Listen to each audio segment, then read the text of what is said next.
All right, welcome to today's explainer. If you manage an IT environment, you probably think you've got a pretty good handle on what your network management tools are up to day in and day out. But what if I told you that your everyday IT tools are secretly hiding some serious cybersecurity superpowers? Today, we're diving into the hidden architecture of cybersecurity defense. We're going to look at how tools you literally already use are living a covert double life. Now, when we talk about cybersecurity, it's totally natural to jump straight to the shiny, dedicated security platforms. We're talking the big acronyms, right? SIEM, XDR, EDR, SOAR, threat intel, all that good stuff. And hey, those platforms absolutely matter. But here's the twist. There is a whole other category of technology that's basically an untapped security asset sitting right under your nose, your everyday network and infrastructure management tools. Section 1. The Hidden Security Arsenal. Let's pull back the curtain and look at operations as a form of defense. Let's break down this double agent concept, and we'll use SolarWinds Observability as our prime example here. So, on one side, you have your standard operations view. This is where features like capacity forecasting or event correlation are just used to keep the lights on and the network running smoothly. But flip the coin, and we have the cybersecurity view. When you apply those exact same operational features to the right signals, they suddenly act as undercover security clues. They give you this incredibly powerful threat visibility. I mean, just think about the staggering amount of telemetry already being collected across your environment. We're looking at infrastructure, applications, databases, services, logs, metrics, traces, and network entities. This is a massive mountain of surrounding evidence being gathered every single second. Honestly, it's an absolute goldmine of context just waiting to be leveraged by your security teams. Section 2. Connecting the digital dots. Let's see how this all builds up, starting with our first major superpower, event correlation. So there's this core truth in threat hunting. Cyber attacks rarely produce only one signal. It's absolutely crucial that we shift our mindset away from looking at isolated one-off alerts. A sophisticated attacker isn't just going to trip a single wire and leave. They interact with multiple parts of your environment, leading a trail of really subtle breadcrumbs. Picture a brute force attack unfolding in real time. In the very first second, authentication fails. Okay, no big deal. But then, just 5 minutes later, your monitoring catches a CPU spike. A couple of hours pass, database connections suddenly shift. And then, a full 24 hours later, boom, unusual outbound traffic. Now, individually, to an IT operator, each of those just looks like a normal operational hiccup. But tie them together, correlate them across server health, network behavior, logs, and apps, suddenly they form a clear, cohesive narrative of compromise. That is the incredible power of event correlation in action. And this brings us to a crucial point, how we translate that data. Take anomaly detection, for example. From an operations perspective, you might see a system communicating more than usual. It just looks like a simple trend analysis feature identifying patterns. But from a security perspective, you see something entirely different. That same anomaly looks like reconnaissance, or maybe data staging. Anomaly detection bridges the gap, spotting hidden attackers by flagging behavior that breaks away from your normal everyday baselines.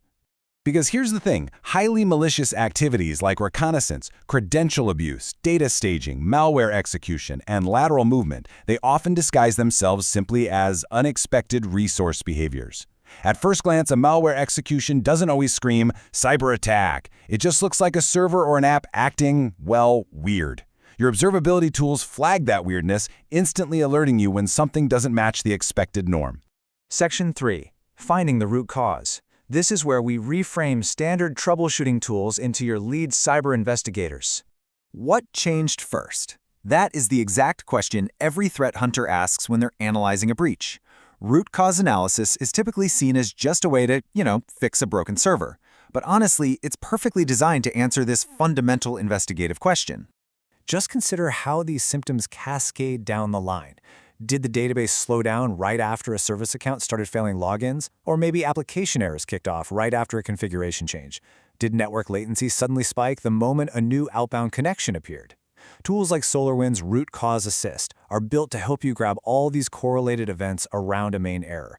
In cybersecurity terms, this lets your analysts move incredibly fast, literally jumping from a mere symptom straight to the origin of the attack. Section 4. Forecasting the cyber threat. Now let's shift our focus over to predictive analytics and capacity forecasting. This brings us to a beautifully simple but profound truth. Attackers consume resources.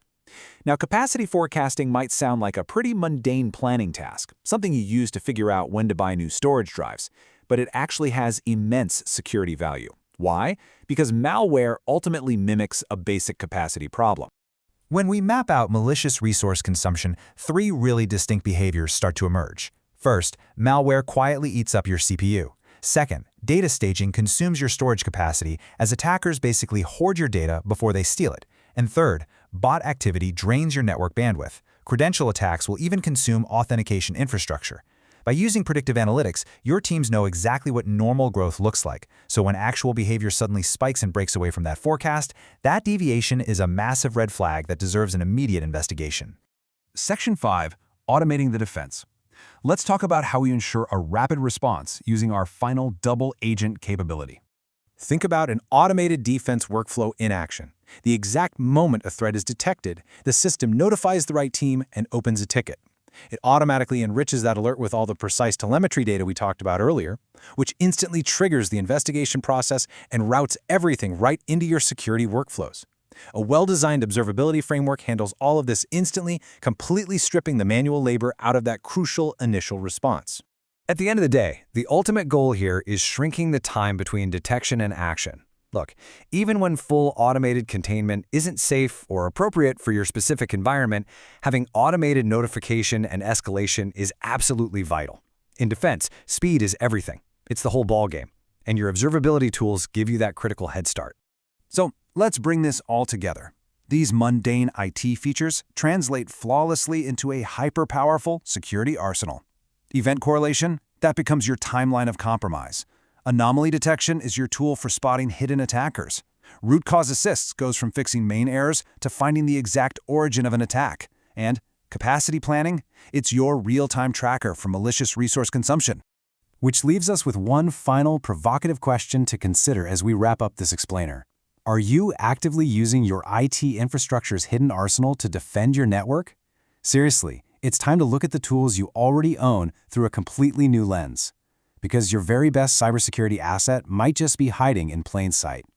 Keep exploring, and thanks so much for joining me today.